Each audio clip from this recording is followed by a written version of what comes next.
I was talking to Andrew the other day, and let me restart. I was talking to Andrew the other day, and I was trying to ask him because there's some movie coming out, a new Wes Anderson movie's like a trailer. The first trailer just dropped and everything. And at the end of the trailer, it says only in theaters July 7th. And I've always fucking wondered. Because there's so many, like I sent in the talking points, like the old the Batman movie with Robert Pattinson that came out last year. It was like only in theaters March 14th. And because Andrew was like, I've never heard that before. What are you talking about? And I sent him to it. And I was like, this is on like every fucking movie poster. How do they only put movies in theaters for one day? And it turns out, which I'm sure everyone alive except me knows, that just means only in theaters starting on. But it doesn't say that. It says only in theaters July 7th. You're such a fucking idiot. But it's such a fucking stupid way to phrase it. I was going to say that as a joke. I was going to be like, man, that's a really short time to have in the theaters. Okay, well let me add one more important piece of context. So that mostly started like that was people have probably said that for a long time, but that is like on every movie now since the inception of streaming services that host their own movies. So I thought it was like in tandem, like rise of streaming, fall of movie theaters, only in theaters this day. So I was like, oh, they're only getting a limited release and then immediately going to streaming, like a Disney movie or some shit that they don't care about. Okay, that makes a bit more sense. Like I was befuddled that we're only doing one day releases anymore, but like streaming's that fucking powerful. But I'm an idiot. It is a good point because I'm constantly, as someone who trained in the field of design, you're constantly designing for the stupidest person. Exactly, the stupidest among us. Among us? I'm the fucking crewmate. Speaking of movies, very tangentially related, but I'm always surprised when you hear about those theaters that, those movies that bomb so badly that they only make like $18. Because every couple of years you hear about that, where it's like didn't Shia LaBeouf have one?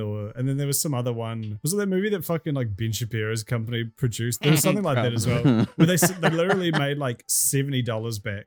And it's like, how do you... Because surely you just get at least a few people who are like, fuck it, why not? Like, I'll just... I think it's probably a really limited release. Like, it went in like 4 theaters and it just flops. Like, that is a terrible flop still, but I could be wrong, but if it opened like nationwide, like a 3,000 theater opening, and it got $18, that would be fucking...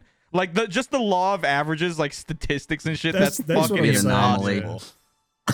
Yeah, and it is. I guess that's it, right? But then you also, it's kind of like, man, they really knew this thing sucked ass. No, paid for it to be sent out to 4 theaters. Just put it in like a couple theaters in Mississippi. Just like, let's get it over with. That's one of those like tax write-off movies where they're like, oh, we're just doing this to launder some money. No one actually see this. Yeah, dude, I miss fucking. I don't know what happened, but like, I really like in the beginning of Marvel, or I guess like the first couple stages of Marvel, like kind of before like all the Endgame stuff, just as an example for Marvel, but for many other blockbusters, there were like midnight releases, which were true midnight releases. It was like 11:30 on Thursday, like 11:30 at night. They did one showing, or like 5 showings, but all at 11:30. That was it. And you would get like me and my friends would do that for all the big Marvel movies, like in the mid 2010s, and it was like you'd get there, people would be dressed up, Star Wars too, people would be dressed up, the line would be out the door, there would be you would usually pre-order your tickets, but the line just to get to concessions would be out the door, the line to check through security with your ticket would be out the door, like it would be, and it was the most fun fucking shit ever. You get there hours early and just bullshit with people. It's super fun. I loved them. And the vibe in the actual theater when you're watching it is like everyone's psyched, like no one stumbled in just to go see the movie, like it's everybody's there to fucking see this thing. And now like it's not even really, I think before COVID it started, but I guess COVID and then the return of theaters kind of exacerbated it, but it's like the midnight release for movies or the pre-release showings just start at 2 p.m. on Thursday afternoon. Yeah, and none of them are packed. They're all. It sucks. I don't. It sucks. Why do people like convenience so much? Inconvenient, like difficult to do shit, or like not being able to get like limited memories. Shit. Like that's the good stuff. Sometimes you can't go to the movie, and then you got to go to the Applebee's next door and get half apps and fucking cry into your fucking marinara sauce. That's just how it goes. God damn it. You'll remember it. Well, Just Rev Hayes, friend of the show, Sorry. Has a fantastic video on this exact premise in regards to video games, MMORPGs in particular. But he does talk about how there is a constant balance in, say, games, for example, where if you make the game super accessible to everyone and it's piss easy, you're going to get a fuckload of players up front, but then everyone's just going to peace out because there's like those inconveniences 100%. Breed like adversity, and adversity breeds camaraderie, and camaraderie breeds friendship. Yep. And that is how you make lasting memories. and so video games is like overcoming this really difficult trial with other players, or even just by yourself, but just like you have to have something difficult to work towards. Definitely. Whereas if you make the game way too much of that, where it's like super brutal and hard off rip, you're going to lose like 99% of the player base immediately. Yeah. And then the few people who are left are going to be like, well, fuck, I've got no one to play with. So there's a balance you have to strike. I feel like it applies to fucking movies and pretty much everything, really. It applies to fucking everything in life. That was one of my biggest points in the algorithm video that I made. That video was originally just, and it kind of still is, but I just had to find a way to pitch it as like a piece of content, so I went with algorithms and all that. But the idea of it was just like convenience is bad. Like convenience to an extent is good, but like the decline of fucking society and the rise of convenience are a related fucking exponential fucking graph. Like it every time something gets more convenient, people get more like less human in it. And I'm not saying like people are bad, but we just get like lazy, disgusting fucks that stay in our house and do nothing and like don't have any special experiences. And especially with gaming, like you could 100% like. Also, the conveniences we're getting are not the ones that are helpful. Yeah. Like at least here in America, like conveniences that I would say like would improve my life. Public transportation. Yeah. Like healthcare. Sewers. Fucking shit that works like to make my life better. Yeah. I don't need Netflix. Fuck Netflix. I don't need the desire to fucking order McDonald's at 4 o'clock in the morning on my fucking phone with cute little app that gives me free royalty programs. Yeah. I don't need that. I can go make toast. But I don't. Nobody needs the McDonald's app, put it that way. Yeah. On the topic of movies, just really quickly, because kudos, you told me about this. So Magic the Gathering is making that Lord of the Rings collection, and they're doing that. Yeah. You can only get the one ring, and like the last time they did a super limited like one card release, that card sold for like $5 million when someone actually found it. My dad today my birthday's not till November, but my dad was like, I saw this and I thought you would want it. So I pre-ordered like a box of like 15 packs of like the super limited Lord of the Rings only thing. That is super fucking cool. Because they sold it every like the single packs and the booster boxes all sold out in like a second. So he pre-ordered one and then was just like, do you want this? I'll cancel it if you don't. I was like, yes. That's so cool. I love you. That's so fucking cool. Shout out to your dad. You're going to be fucking bowling, my brother. Yeah, I'm excited. I don't even know if I'm going to open it, honestly. I might just do a Pokemon meme and hold on to it. Just because I just like collecting stuff like that. Like, I have $5,000 worth of fucking swords and memorabilia behind me that I don't use. So, like, what would a box of... But I am thinking maybe I'll use a sword for killing people, giving myself a big medical bill. Yeah, well, I've already accomplished that. That was task number 1 completed. But I was thinking maybe I'll open like a couple for some special cards, and then just buy like one of those original like packs that like get you started. So you just get like a bunch of cards, and then maybe I'll play it. Oh, that'd be so fun if you want to play. I tried when I was in like middle or high school because a girl I liked Magic. But I was like, even for pussy, this was boring. But I was like 15 or 16 and like just got my car. So like, if you get your license, it's like, how the fuck's card games or even video games? Like once I got a license for that first like year, it was like, man, fuck this shit. I'm gonna go drive to Philadelphia and get a slice of pizza and then drive back. Why not? Way more worth it. This card game ain't worth that premium gas. I wish I could have done that. I don't have a car, but yes. We should totally play some Lord of the Ring, some big fat ring when I want the one ring. Get that. Yeah, I want to sell it and be rich. I don't care about having it at all. I just want to be financially secure. Yeah, that would honestly, if you got that would be a couple $100,000 easily. Maybe we'll get up to $1 million. Who knows? Did I ever tell you guys about the Christian version of Magic the Gathering called Redemption? I think so. Yeah. You did. It was pretty. It had like its own little like pretty tight community of Christian gamers. Was there like a rapture card? Dude, there was so much different shit. like any demon character, angel, if they were in they the actually Bible, put like they got demons a card. and shit in it. Oh yeah, no. It was all very like That's kind of biblical. cool. I feel like no, it was. I mean, it was cool. I don't feel like magic is exclusively not Christian. I don't think well, see, here's the thing, Kudos. This is something you got to learn. There's a bunch of shit that isn't exclusively non-Christian that Christians have decided is exclusively non-Christian. Yeah, Okay, Pokemon, Magic the Gathering, D&D, SpongeBob, like anything you can think of. Some Christian was like, hey, that that's not SpongeBob for ain't us. no real sponge. You can't clean But if nothing there was a with that. Christian version, then it was okay. So that's fascinating to me because like, okay, D&D, like Harry Potter, shit like that, goofy, but I can at least see it. Like there is like the witchcraft and like demon element to it that some people wouldn't fuck with. Still silly, but I get it. Pokemon to me was always like, they're like little cute Japanese little babies, creatures. cute like, little baby do you want animals. See if you can guess why. Pocket monsters. Just off of the like. No, I think now that you say that, I think I do remember. Yeah, it's because you're like the way you capture them and use them to fight makes you feel like God. Is something demonic? Oh no, it's evolution. That's it. Yep. Oh, it's because evolution. you have But also- evolutions of them. Bad. That is what it That's was. wild. That's just a word though. Like they don't actually. I mean, I guess you could argue they evolved, but it's more like It's like magic, dude.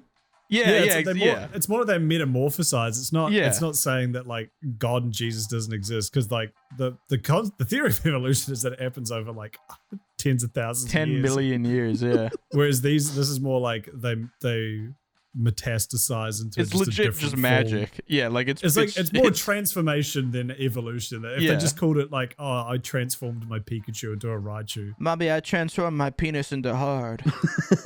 It's evolving You're not into playing a Pokemon anymore. but let me evolve my penis. Let me use Inside the your cockstone on it. Speaking of religion, you guys have any relics left from like a religious? I guess Kudos, you weren't really brought up religious, were you? Not at all. Well, while Kudos is gone, Andrew, I know you're still somewhat religious, but I guess I'm agnostic. But recently I've just realized that for my whole life I've still been doing this thing where my grandpa and my dad, when I was young, whenever we would pass a Catholic church or like an ambulance or a fire truck would like pass us on the street, they would do this thing where you make a cross on your forehead and on your lips and on your heart, and it was like on my mind, on my lips, and in my heart, and it was just like a little gotcha. like, oh, I hope that guy in the ambulance is okay, and it was just like a little peace sign for the homies. And I still do that, and I realize that I like doing it because even if it's not, I could be talking to the little bug matrix man that invented our simulation, and I would just be like, well, keep the homie in the back of that ambulance safe. But it's just like a nice thing. Sometimes, You could like just yell at him. specifically for like ambulances or like people who've passed or something. It's just like a habit at this point. You just kind of like. But do you have any? I guess not as much as of a habit. Do you have any conscious things left from religion that you do just because you still like it, but you don't? It's not actually like, oh, praise be to the Lord Jesus Christ. I mean, I think most people have this, whether or not you're even like, if you consider yourself religious, but there's that kind of comfort in you're in a shitty situation or like God, so please you don't let really me die want from something. this nosebleed. And you just say like a quick like, God, please don't please don't let I'll always make a penis deal fall with him. apart. Like, Jesus, if I win this lottery ticket tonight, I will believe in you. You will have me once again. And he never answers. Your flock, Father. He never. That's why he does. It's because you're trying to. Yeah, I'm Jesus. He doesn't with them, negotiate with terrorists. Yeah. Not only fair. you blackmail Jesus, you blackmail Jesus to let you win at gambling.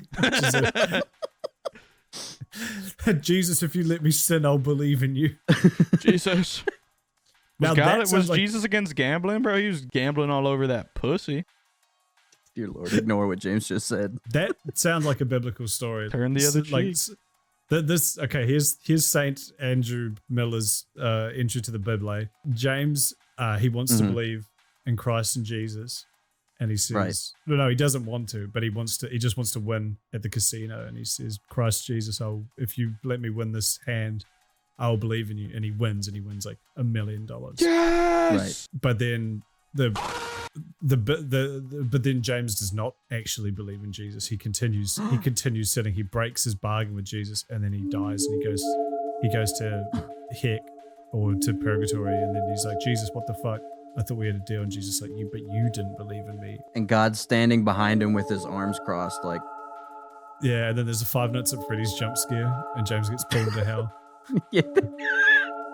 Satan jumps out of the darkness and goes. He goes. The puppet jumps. This is Satan when he fucking jump scares you in 5 Nights at Freddy's. That would be fucking scary if just all of a sudden a face appeared making that sound, that puking sound. Well, I love there's a Hannibal Buress where he says he almost got like, he was walking back into his apartment up the stairs and some guy, like some drunk guy, threw up and like almost threw up on him. And he was like, what's the protocol if someone throws up on you? Do you fight them? Because they're fucked up. But like they did just throw up on you. Like, do you start threw acid all over you? Do you start like beating them up as well? I think that's a fair response. If they went to go like turn around and run and like vomited on you, I guess that's one thing. But if you're like walking up the stairs and you're in a nice big hallway and they just like and they just they just do it all over you, that's fucked up. Yeah, then you can throw hands. Then yeah, but I think his example was just some drunk guy who like didn't fucking know where he was and just like almost threw up on him. It's always reasonable to fight drunk people, bro. They're so fucking annoying, bro. If you're that drunk in public, reevaluate your life. You can do it after I put you to sleep, you stupid bitch. I hate you. Put you in a chokehold. Me when I see fucking drunk people.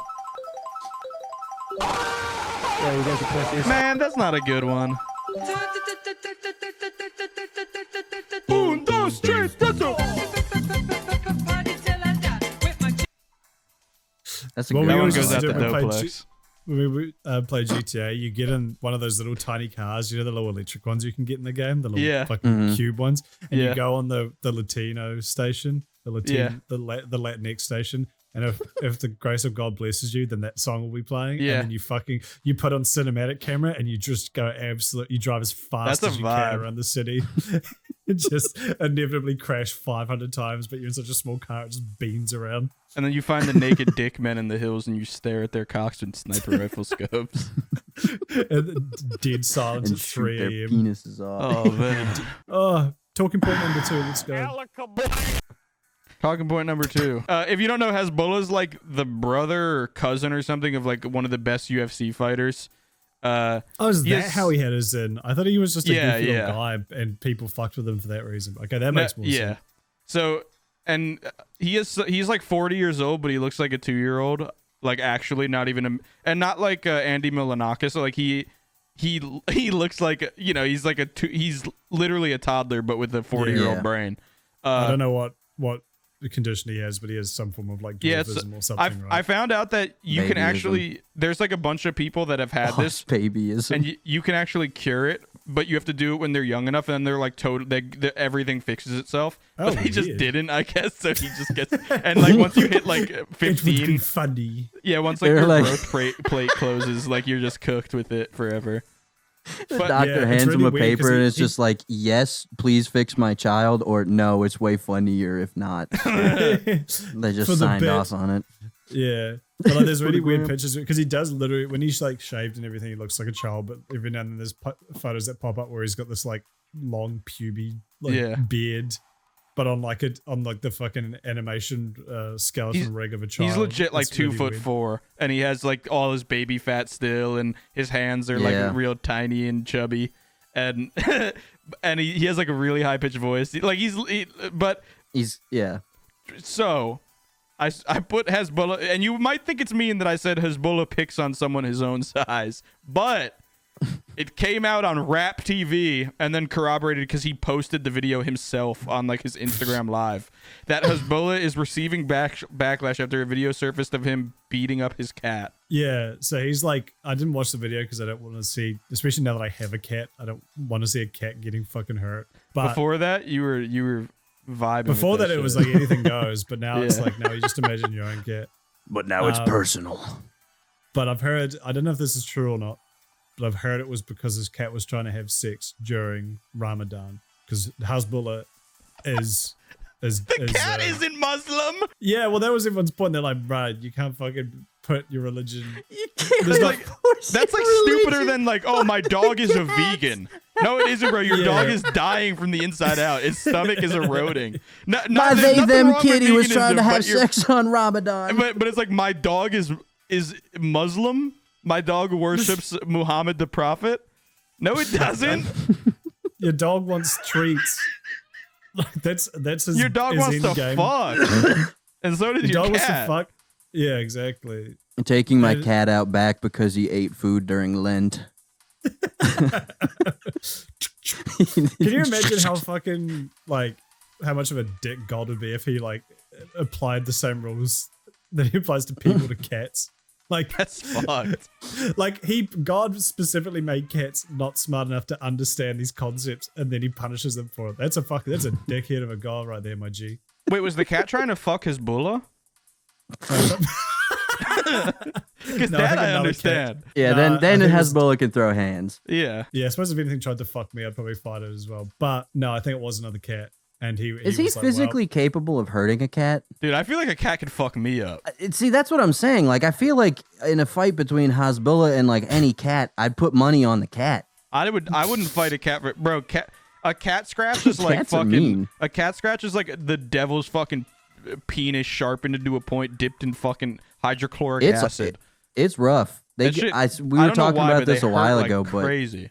The sting damage, it lasts forever. I don't know. I've never had cuts that sting for that long. I literally got one right here from my little dude. I didn't know it hurts and I'm sobbing. I mean, the thing about cats though is that like you'd never die to one. Like it would hurt, it would suck, but like you would never die unless it got you like. Dude, what if they go for your eyes or some shit? Yeah, well, just stand. You're 6 feet taller than them. They're sneaky, bro. My grandpa, when my grandpa met my grandma. He went to her house and she had this cat that would like hang up, like they would like climb the curtains and like hang up on the fucking like rafters. And he would like go to her house to like pick her up for a date, and he would like sit in her living room and he'd just be sitting there. And the cat would jump from the ceiling and land on his head with all their claws out and just fucking land on his, and he'd be like, ah! And he'd be like digging its fucking claws into his skull. That's awesome. Shout out. That is awesome. Shout out that cat. But just the cats are they got hands, bro. They're devious little guys. They'll figure out how to get at you.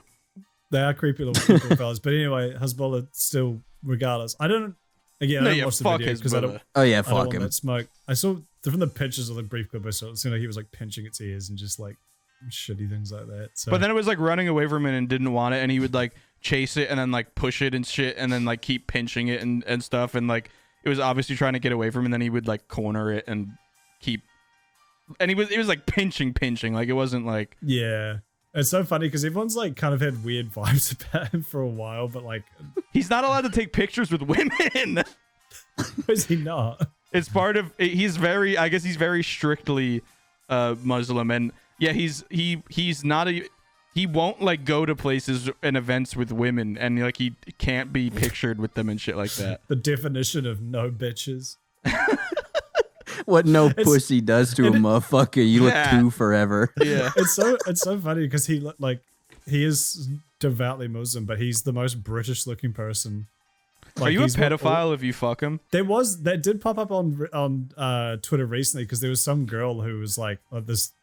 She was like 20 something, but she had not Hezbollah level. I like the way you beat up your cat. She had some condition where she literally looked like she was 10. I know what you're talking about. Yeah, she was like 22 or something. Yeah. And then like there's just some like adult. Well, they're both adults, but another guy who was like her age was like fucking her, and he's like 4 feet taller than her, and she looks like a child. And it's kind of like. I guess you can't deprive them of love, you know. Like, well, that was the point I was saying is like she doesn't deserve not to be loved for this condition. Like, yeah. She deserves love just the same as everyone else. But it's always that thing where you question. Yeah, like, you always give the dude a side eye. It's like, oh, does this like if you're rich, it's like, oh, does this girl want me for my money? And then she's like, oh, does this dude want me for my 10-year-old? It's like you'll never really know if you just didn't. You'll never know for sure. Gigantic fucking pedophile. Because like, if the luckiest pedophile in the world. It's just this guy growing up watching Chris Hansen pop out of places, and he's like, "I'll never be them." And then he wins the fucking lottery. He walks up to her on a playground, like swinging on a swing set, and she's like, "Damn, how'd you know I was actually 23? Most people always assume I'm." And he's like, "Oh, yeah, I just, when I came up to you, I actually did. You definitely saw you from across the playground and really dug your vibes." Yeah, I definitely didn't think you were. I knew that you were an adult when I came over. The only way that guy would like get away with it is if he like met her on like a chat room or something where there was no like vision, like they just started talking on like, I don't know, a forum and like just really hit it off and became really good friends that way. And then one day we're like, oh, we should meet up. And he meets up with her and she like looks like she's 10. And he's like, well, she's like that. Yeah. And he's like, well, I still like her for her personality. That was the primary thing. Because in any other circumstance, he went into like this relationship knowing she looked 10. Him when they meet up for the first time, he doesn't know what she looks like. Yum, yum, yummy. Yummy. In conclusion, that guy's a pedophile. Speaking of 10-year-olds, what's a game you wish you could send back to your 10-year-old self from Kudos?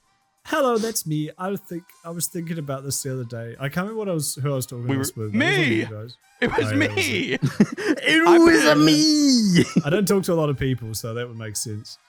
But we were talking. Yeah, that's right. Yeah, we were talking on. We were talking about video stuff. That's right. Hi, I was talking to my dear friend James.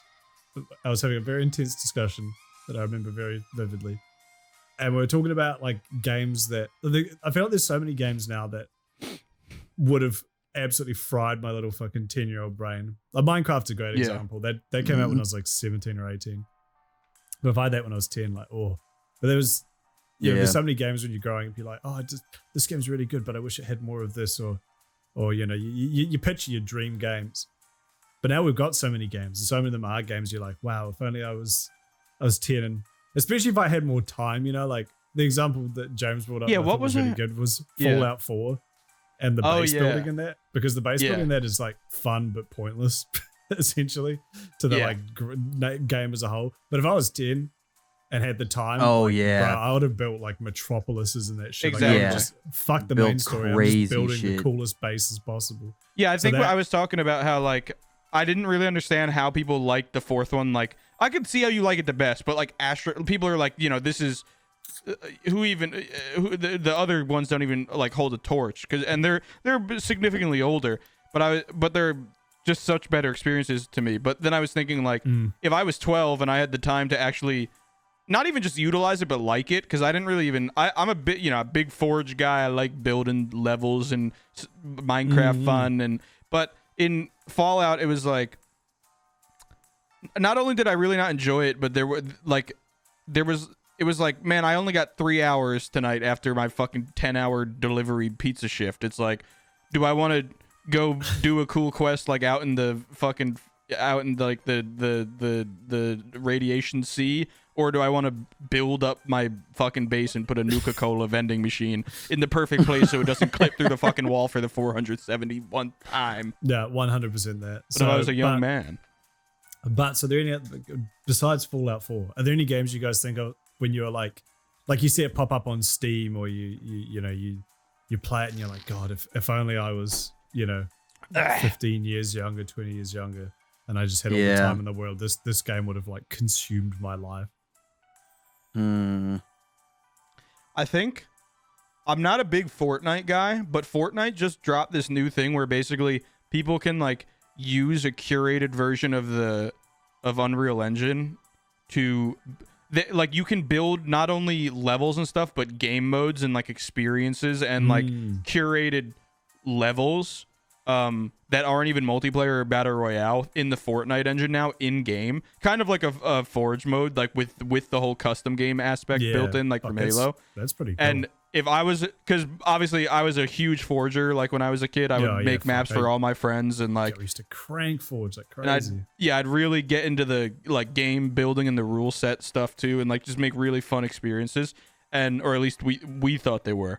And if I was like, that would have been with Halo where it is now. If I was a little kid right now, I would be fucking swagging on that shit because that's so cool. Like that stuff is so cool for like young people. Like I don't even know where I'd be right now if my creativity wasn't unlocked via Forge and stuff like that. Like and like early Minecraft when it first came out. Like pretty cool. Man, I used to thrash level editors more than I played the actual games. Like fucking Age of Empires 2, Tony Age Hawk. of Mythology, fucking Age of Mythology. I don't know if anyone ever that played game. it was like Happy Land Adventures or Happy World Adventures. It was this like freeware fucking platformer game, but it had a really good level editor. I used to play that. There was this Neopets game. Level editor. That's cool. Yeah, there was this Neopets like game. Like Mario Maker or whatever. Yeah, it was exactly like that. But it was like really well put together. Like obviously 10-year-old me figured out how to use it pretty well. And then there was a Neopets game called Hannah and the Pirate Caves, which is the same thing again. It was just like a platformer game, but it had a level editor, and you could submit levels for people to play. And like, for ages I tried to get on the leaderboard, or like they had like a featured one each week, and if you got it, you got like some special avatar to prove that you know big dick. That's cool. I tried for ages to get it, but like, and my levels were crazy. They were really hard, really long, but they were like awesome. But I think the reason was, looking back on it now, literally the first like minute of the game of this level I kept trying to submit, you had to do this really weird esoteric trick that like isn't even, you have to like jump off a ladder and do some weird shit that like most players wouldn't know how to do. And I feel like most people, including the judges who like choose it each week, probably play that like, I can't, this is broken, and they just probably skipped it. But like 10-year-old me is like, why didn't they get it? It's so obvious. Yeah, no, 100%. Even Smash Bros. Brawl had a level editor. Me and my sisters really? were making games on that. Oh, and I'm thinking of Ultimate. Ultimate's level editor, I never saw anyone like. I didn't even know that one had it. So I have a question about Brawl making maps. Yes. Did you? You probably know what I'm about to ask. Penis. No. Penis. Did you make the penis? Oh no, map? me and my sister. Well, I was doing it with my sisters, and we were like, I was like 11, but okay. And we would make like really, really, really cool maps. Do you ever do shit where yeah, you, like, we would make do a map that, but I think even, at like, some point, you go don't ahead, even Curtis. fight on, but you're just like role playing. Yeah, we Like, never you really make a used. little house. Yeah. Well, yeah, we never really even used them. It was just like Yeah, fun I to love do that shit. to build them or Yeah. whatever. Trying to think Yeah. any other games right now that would like blow my mind as a little kid. I think for me, and I haven't even played the game, but just looking at it, I know I like as a 10-year-old, I would have been gone. It was Breath of the Wild. Yes. That was what I was gonna that's the bring other up one we too. were talking about. Yeah, no, Breath of the Wild, 100%. I would have been. You wouldn't have seen me for weeks. Yeah. The physics engine in that game is like it. The physics engine is so malleable and like so. Like the way it interfaces with the game is just so fluid. Like it basically makes the entire game, because Zelda games have always been founded on like puzzles and all different kinds of puzzles, not just like hit this gong fast enough and like, you know, Zelda's got some clever shit going on with it. But the physics engine turns the entire game into a puzzle, because it's like, okay, well I could just go up on this cliff and bring a rock up with me, and if I hit it the right way, it'll take out that guy that I'm not strong enough to kill. And it's like it turns the whole game into a puzzle. And like, especially because you can go anywhere immediately, it's like just go to the tallest place and jump off and open your parachute and see where you can like land. Yeah. And then like that like, and those games I feel like are so, like a game like that is so important to like I think we were talking, the reason we put it in the talking points was because we were like, that game is like such a good experience. Like if I had a kid, I would put a controller in their motherfucking hands and have them play Zelda Breath of the Wild, because like that type of problem solving is like actually, I feel like, a huge benefit of video games that like a lot of other things don't interface with you like at a young age that are safe, like to do that kind of stuff. Because I thrashed every Zelda game growing up. Like I fucking played every one I could, like Ocarina of Time, Majora's Mask, Wind Waker, and then I kind of fell off because I didn't have a Wii. But you didn't have a Wii? Nah, I was busy. No, that's when I swapped over to That's 360. Okay. I became a 360 boy and a PC kid for ages, and then got back into Nintendo with Switch. But I absolutely fucking thrashed the shit out of Zelda as a kid, and just seeing like, because my brother he was about like 10 when Breath of the Wild came out, and he's like played it to absolute death. And like now when I go over it, he's doing like speedrunning strats and shit when I watch him now. That's he's epic. like That's he's just so sick. You know, because especially now with content creators and stuff, there's like a million crazy videos of like shit you can do. But just that idea of like, you can just go anywhere Because I've been, I've maybe said it before, but in Ocarina of Time, when I played when I was like 8 or 9, I couldn't get past the mini boss in Jabba Jabba's Belly, which is the 3rd dungeon. Or rather, my dad couldn't because I was too scared to play it. Maybe I was even younger. I would have been like 6 or 7. Ocarina of Time's fucking freaky, honestly. It is a scary fucking game, but my dad played it for me and he couldn't get past the mini boss. And it's like, well, if my dad can't do it, there's no fucking way I can. Yeah. But if they have it in Breath of the Wild, it'd be like, damn, I can't get past this boss. Peace. And then you do the Elden Ring thing of like, fuck this, I'll come back later and just like, I'll just go peace off to the other side of the world. That as a child would have like, I suppose I'm thinking of it in terms of like sending something back in time. Because I guess if you grew up with stuff like Minecraft, the idea of going anywhere might not be as mind blowing to you. But me and my fucking little late 90s brain jumping from, the very linear Ocarina of Time, which still was like, you could go anywhere theoretically, but there's like, unless you had the right tools, you couldn't access certain areas, to just literally like, oh, see that? Just go over there if you want. You see that mountain? Go over there. You see this fucking, that cool tower? Just go see what's happening over. Like, that sort of shit would absolutely turn my brain inside out. Yeah, I would have been just like running places. Like I'd be like, whoa, I can barely see that tree over there. I'm sprinting towards it. Yeah, and I'll just spend like 5 minutes because it's there. Todd it's Howard there.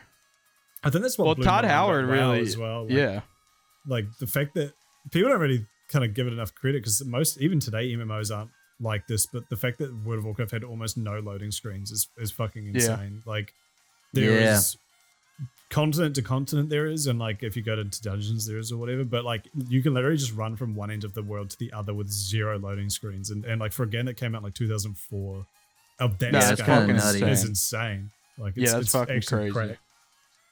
So that was one of those things that first blew my mind about the game when I first played it. So yeah, video games are cool. I don't know if we noticed. I don't know if you guys noticed that. I picked up on it. They should make a 2K game that's like Breath of the Wild where you can just go anywhere. Well, they've done that with 2K where the last like 4 or 5 years, the My Player thing is like, instead of just like going to a menu and be like, play this game, play against other My Players, play in the play 3v3, 5v5. It's like everything's in this. They build this big city usually, or like one time it was on a cruise boat, and it's like there's all these fucking NPCs that no one cares about because I'm here to play basketball. You can get skateboards and do tricks that are like worse than the original Tony Hawk game, and I don't care about it because I want to play basketball. There's like food shops and Gatorade stands you can buy upgrades at that you have to pay money for, and they like only boost you for one game at a time, and they cost like $1 of real life money, which I don't care about because I just want to play basketball. Dude, some of them it takes 2 or 3 minutes to get from one place to like where you can actually access a court to play a game. Basketball. And it's epic. And of course, in it, everyone knows that nobody likes it, but you can buy vehicles that let you go way faster around the map. Oh my god! You can buy your mom's horrible sedan to take you to. It's like the most transparent like fuck you in any sports game in my opinion. That's you just crazy. know, and the vehicles or whatever cost like $45 in real life, and they're little go-karts that clip the fuck out. But you just get to a court faster, so usually you can. If I'm running over to a court and there's only one spot left because it's all like in a live map, like to get spots on courts, it's like in real life. And I'm running up to it at 2 fucking miles an hour, and then someone just drives their little fucking go-kart up and jumps out and does a $10 backflip that they paid for, and then just steals my spot and goes and plays. And then I can't find another game for 5 minutes because there's only a limited amount of courts because it's so fucking annoying. It's Jesus Christ. I love the idea of LeBron like running up to a fucking a pickup game. Can I play? And then just some guy who's up in a go-kart 5 seconds before him. No. And like, sorry, man. I paid more money than you. First. Our boy Gary's here. We can't, we can't let Gary walk home. He came all the way out here. Yeah. Speaking of, I hate that shit. Like games that we would get lost in. I was just talking to James about this because I've been playing a little early access game on stream called Foundation, and it's which just looks a little very fun. Very much my kind of little game. It's a vibe. It is such a relaxing little game to play. And just like the way things get built, you can like make blueprints of buildings. And then whenever you have the money, you can say build, and all the little guys will like just make their own little path out there. And then all of your roads. It's a medieval like building sim for those who haven't. Yeah, it's a little city building sim, but I love the way that the AI, like villagers and shit, run around because your town roads and everything end up feeling super organic. Like it just feels like it's a very natural spread. And I was talking to James because he brought it up. I was like, if that kind of game had a feature where you could hit a button and you would go like, yeah, if you could go and then you could like, you know, get some basketball games in with LeBron. If you could go down and have like all of a sudden you're in Valheim mode, and then you can like in that mode you can run out, do adventures, you can like go exploring, you can like build your own house in that kind of mode, but then you can go out to like, you know, your macro and then you can go like city building mode. So like having that kind of you would never see me again. It'd be over. It's really the idea of having like an RTS FPS like hybrid, because like for a while people were fucking around with that idea of like I can't remember what they call, but like the imbalanced like PvP games where it was like stuff like Evolve or like Dead by Daylight and shit like that, where it's like you've got it's like 1v5 or whatever, but the one player is like hugely overpowered to compensate. It's interesting that they haven't done that where it's like, you know, one player is an RTS commander who like maybe places buildings and like directs troops or something, but then a bunch of other players actually play the troops. That'd be an interesting concept. I know EVE Online did that where they released like an FPS game that was set on a planet, and then in the sky you could see, but it was set on one of the planets in the EVE universe, and then in the EVE game, which is a spaceship simulator, you could go to that planet and like fly around it, and I think your ship would like appear in the in the skybox, which is kind of sick of the FPS. Ooh, and I think maybe you could do like orbital strikes to like help players or something. Cool. There was some interesting concept really cool. like that. I don't know if it really went anywhere, but that concept is the closest I've kind of seen with that. Yeah, I just more so like, I think in like being able to pull out to a city sim like builder, like that kind of omnipotent like god do all this stuff, and you have all these little guys running around doing shit for you, and then just being able to be like, all right, make sure people are doing this, you guys go do this and do this, you stop cutting wood, I'm gonna go do that, and then you drop down into a character and all your NPCs do their thing, and then you like you drop down, the perspective changes, the graphics come into full fidelity, and then you just run out into the wood, and there's like a full on like imagine like that Foundation game and then Valheim, like a full on like 2 games in one, and you drop down in, and then it's like, okay, I just want to cut the wood for an hour, and you just cut down wood and collect it and bring it back. Or you could just let a simulator get the wood and you go shear the sheep. Or you build all your town and all the big infrastructure from like the god view, but then you're like, I really want to make my house like this, I want to make a Victorian house, so you really have to drop down into the more like Valheim mode and use like that kind of like Minecraft building or like Fortnite where like the walls pop up in front of you and you like, it'd be so cool. And I'm sure, like, I feel like every time you say a cool idea for a game, which is to no one's fault obviously, but I'm sure there's a game that already exists that does it. But what if it was popular and not an indie game that wasn't bad? Yeah. No hate. That's the thing. A lot of times it is that sort of thing, or it's the sort of shit where it's like, oh, you can do it. There's this MMO where you can do that, but like inevitably the only like there's a lot of times in MMOs where they'll have like, oh, here's a player run town. You know, a lot of games will be like, oh, that, you know, none of the NPCs, there's no NPCs in this game. Everything's created and crafted and sold by players to other players. It's like, that's a really cool concept. But then inevitably what ends up happening is you log in, and the only people who can actually build or run the town are the players who have either played the game for 2,000 hours or have spent like $6,000 on the game. You, as you playing now, even after 100 hours, you're probably not going to be in a position where you can like build a town or run a town or do anything actually cool like that. It's only going to be the whales and the fucking losers who've spent 1 million hours playing this game. MMOs are always like that. They're like, every time I hear a cool idea for an MMO or something, it's like, yeah, that already exists. It's this one. And then you go look at it and it's like, yeah, but this sucks. Yeah. It just has that one thing that I wanted, and it does it half okay. And the rest of the game is bad. And no one's on it. It has 4 players. Like, it's cool. Like, thank you for the information, but it's not What if we made a good game that had an existing player base and it was fun? Go back to Foundation real quick. I mentioned it on Andrew's stream, but if anyone wants a good game like that as well, do play Foundation.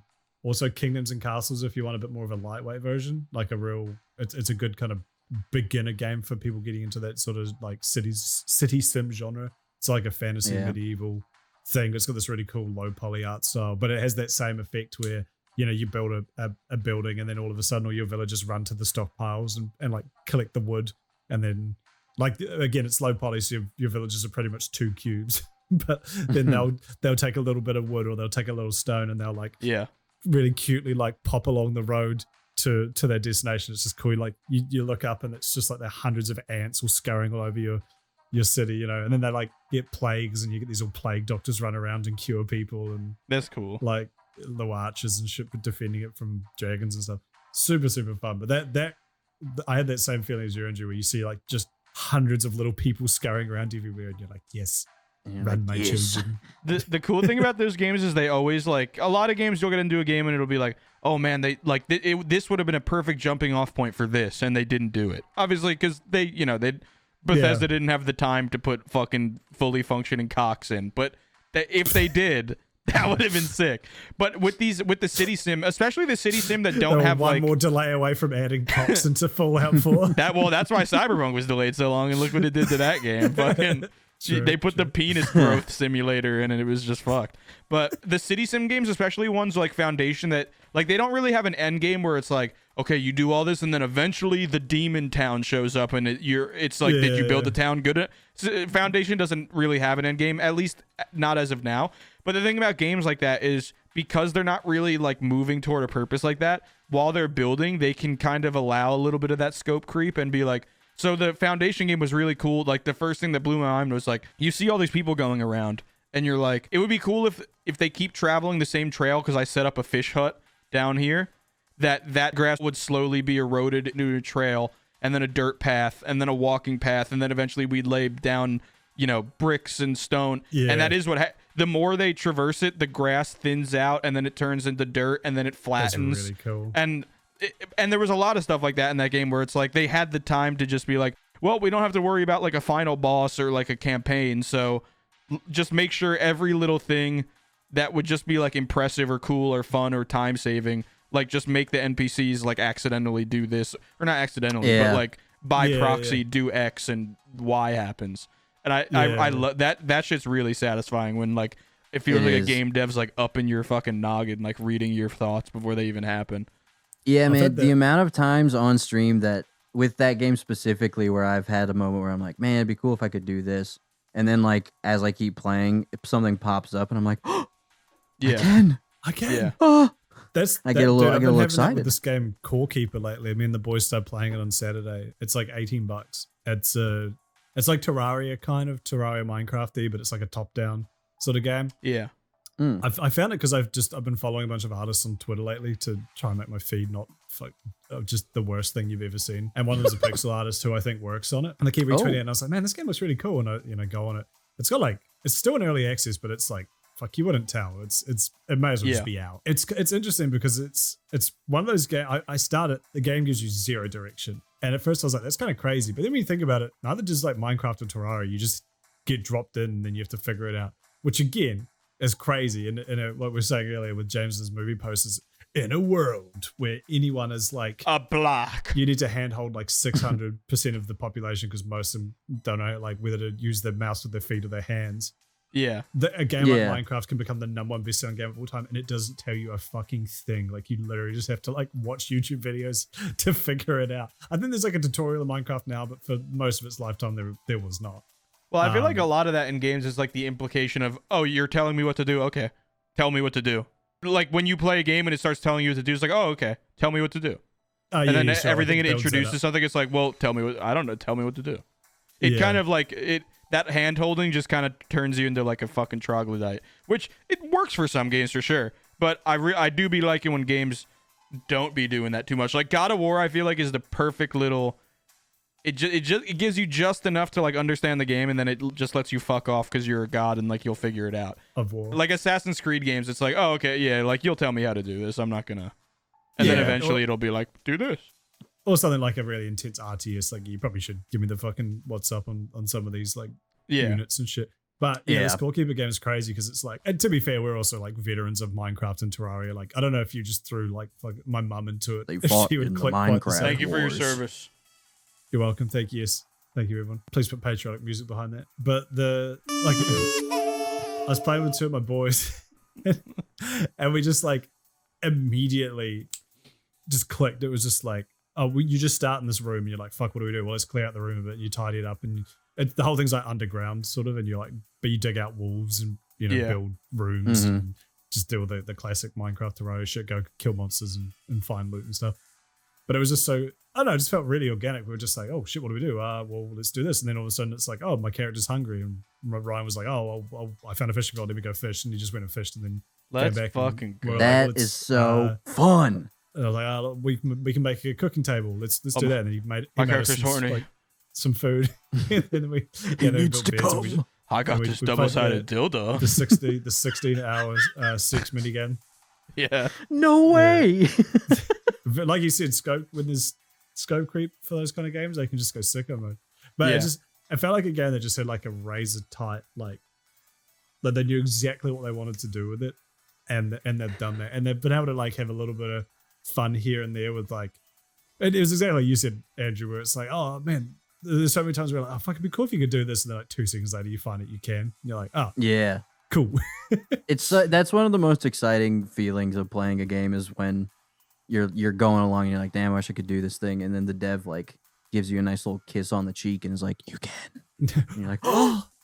I love games like that, and I love games where they keep throwing cool new features at you way later than you think you would, or games that like purposefully, like I think the first God of War, spoilers, like you keep unlocking more and more things, like you get the different arrows, and I was like, oh, that's really cool, different elemental arrows and shit. And then obviously there's the point like real far into the game where you get the chaos blades. Get the blades like 3/4 into the game. I thought the game was like over at that point. Yes, and then they give you the blades and it's like, oh shit, like is this just gonna be the last mission? And then you're like, oh shit, I'm gonna have these for a little while, because you get like a little skill tree for them, like a redacted skill tree, and it was just like, just what stuff the like that. Fuck? Where it's like, oh, I did not expect to be still getting cool shit.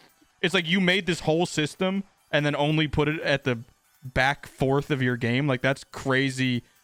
That's kind of like a commitment. That's the relationship between like art and like, I guess, money or whatever, between like the art and the business side of it. Because it's like, well, why are we gonna let you guys use a month up and $10 million to like make the Blades of Chaos when you already have that Leviathan X? But it's like, but wait, they will also and also we're not going to put in any promo material because we don't want to spoil it. So it's like, why we there's but a great wait, example. it's cool. But if no one knows, it will be cool. We're gonna win the game of the year. Yeah, Elden Ring's a great example too. Like the amount of like random features that the game. First of all, you can just miss. Like you can just miss the feature level up if you really fuck up. But like the amount of features, it's like, oh, even 20 hours in, 30 hours, 100 hours in, you'll still be like, oh, I didn't know that if you go to this one random NPC and buy this thing, it unlocks the ability for you to like, I don't know, fucking upgrade your weapons to there's just. Didn't Doplex not realize he was level 30 until he was level 30? Like he had never used any of his skill points until then. I swear, one of you guys, I think it was Doplex. No, it was Doplex. Yeah, I think he was really struggling, and then because he just straight up, there's like a bonfire you have to go at the very start. Yeah. But like he just didn't go to it. Oh, sorry, a fucking rift or whatever, rune, whatever they're called. We were like, what level are you? And he was like, oh, I'm level like 9 or whatever the starting level was. And we were like, Doplex, you've been playing this for like 20 hours. How are you not? And so he just went to that place and unlocked the ability to level up. Yeah. And what a silly man. Speaking of silly man, I don't believe that human beings write articles anymore. You ever open Google and it puts like those really shit tier fucking articles like under your search bar on mobile? I got 2 that blew my mind. The first one's title isn't as bad as the second one's, but so the first one was LeBron James towel hangs on for dear life, nearly naked post-game interview. And it's just him in the locker room where they're like bombarding him because he had a really good game, and he's in a towel with ice and shit on his knees because he's a fucking professional athlete, and they make it like LeBron James hanging dong for fucking children. What the fuck? And LeBron James talked up. But whenever you click on articles like that, so like, I could see some loser fucking that has no integrity being like, okay, I'll write the article about LeBron Dick. Like, sure. LeBron Dick. But then you click onto the article, and so the title is LeBron James towel hangs on for dear life, nearly naked interview. And then the article's like, you would not believe that today LeBron James had a nearly naked interview where his towel hangs on for dear life. So before the game, LeBron did really good. Then after the game, LeBron's towel was hanging on for dear life. And if you didn't know it, it would be a nearly naked post-game interview. And it's surprising because LeBron was doing the interview with the towel hanging on for... It's like, there's no way a human... That? There's no... No, I was just saying. Okay, I was going to say that. I almost would have believed you were just reading it. Yeah. But you read it and it's like, there's no way a human being... This is a tag word like AI or something. Yeah. Like, not even AI, but like before AI. Like, they just have these systems. Like, a fucking bot wrote that article. There's no fucking way in human hell that a person wrote that. Because it makes no sense. They just repeat the same thing 10 different ways. Dude, there was, what one always gets me for the same thing is whenever you look up like a video game, like, I'm stuck in this, not that I look at video game walkthroughs, but like if you're like, how do I unlock the something or whatever? And you click on an article that's like, here's how you unlock the blah, blah, blah in this game. Like if it... Those are 100%. A lot of those are, I think, but they do this weird, the example that I've seen is, say it's like Elden Ring. Instead of just saying like, if you want to unlock the ability to level up, you have to go to this rift here or whatever. Like that's how like a normal human would say it. These articles are written like Elden Ring players who would like to unlock the level up feature in the video game Elden Ring. But like the fact that they say Elden Ring players, like they're speaking this weird third person. Yeah. And they say that they never say like, oh, you have to go here or just go here. It's like every single time before they get Elden to it, Ring players. Before they get to it, they give you the most mundane, inhuman description of what Elden Ring is. Yeah. Like a whole paragraph on Elden Ring, the hit video game right now. That's a video game about software. You would think it's about Elden Rings, but it's more so about battling with swords. This game sold 10 million copies, which if you it's $60, that's worth $6 billion. Yeah. Then there's an ad, and for some reason there's a huge white gap after it, and you have to scroll, and then if you scroll too far, another ad hits, and it fucks up the placement of the article, and then you have to reload the website, and then you get hit with like a fucking pre-roll. There was another article, just really quickly, because this one blew my fucking mind. It was the same. This one's title blew my mind. It was the same thing where it just repeated the same thing 20 times. But I was going on Google to like look up a fucking salmon recipe, and I got flashbanged with LSU gymnast Olivia Dunn in her tight beige crop top sneezes on camera. What did we need an article about that? I don't know who that is. That's like, bro, I want to dissect that like a fucking rat. That's like, there's so many different things going on there. So okay, the crop top, that is simultaneously, this is genius, right? Yeah, is that a key factor? That's simultaneously going for the horny brain male demographic. So I want to say go a tight crop top, and also girls who are like, damn, I'm in the market for a cute crop top. What does this look like on her? If I sneezed in my crop top, what would it look like? But I read both those, and I was like, man, what fucking...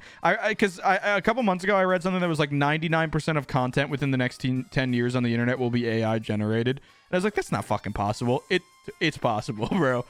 Olivia Dunn in her tight beige crop top sneezes on cam. You wrote a whole article about that? No human being would fucking write that shit, bro. Only an AI could fucking do that. There's not a human alive that hates themselves enough to write that article. Nah, yeah, 100%. I saw some tweet that was like that. I can't remember what it was, but it was what they were quote tweeting. But it was essentially about like, AI generated journalist, articles and shit. And someone just said, get ready for the content slop. Like it's gonna get to the point where like most of what you see, most articles that you see are just AI generated drivel that are like not fact checked or proofread and just like pumped out by some dude. Yeah, that's so crazy about ChatGPT and stuff is like people will inherently it's like when you search in Google and it gives you a result and it's like a Wikipedia page about like something and it has 10 authors and everything's annotated. It's like, okay, this is probably like an accurate, why would... But with the AI, it's like you give it that same credence and it will give you, and obviously it'll give you this whole well thought out fucking answer. But like we asked it with that, you know, I just wanted to see what would happen with. I asked it this question about like something that happened on the set of Rocky, and I've been researching, and it got the first half right, and then basically the second half is extremely hard to find, or the end of the story just doesn't exist, which was what I've been caught up on. And then it shat out all this stuff, and it was just it completely made it up. But it wasn't like this stupid article that repeats itself 10 times. It told it like it was fucking fact written in stone by fucking Moses. And I guess that's its job, but people give it this implication of like, it's telling me, you know, it's just like searching up a question on Wikipedia or on Google, but it's like, and they just take it like that. But like, you ask AI these questions and half of it is bullshit, and you consume it like it's fact. Like that's really freaky. Like, that's fucking. There was 100% going to be like, especially YouTubers or just people who don't have any real like overhead. There's going to be some people who use that shit to like, oh hey, write me a script. Write me a script about the history of Christian, and they'll just read it word for word, or they'll just get a fucking AI bot to read it, and it'll be like, it'll hit on enough key points where you're like, just the casual viewer would be like, okay, that's real. But when I say casual viewer, whoever's creating this content will be like, yeah, that sounds real enough. Or it'll be people who just don't give a fuck, and they're like, yep, fuck it, I'm just going to read this out, and if people call me out for being wrong, then fuck them. Because I'm making, you know, one of these every 2 days. Because it's so easy. Or it might just go through all of Gino's videos and transcribe them without you knowing, and then you'll just steal from him.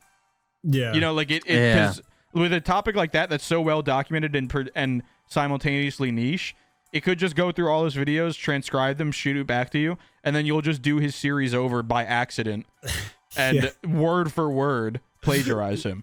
Because that's what AI is. It's just piecing together like actual fucking human creation and spitting it back to you like Frankenstein. It's freaky. It is freaky, man. I don't like it. When they making the dick sucking AI. Incredible! Nobody can catch you. You're the real Rage Racer. See you, Space BeefBoys.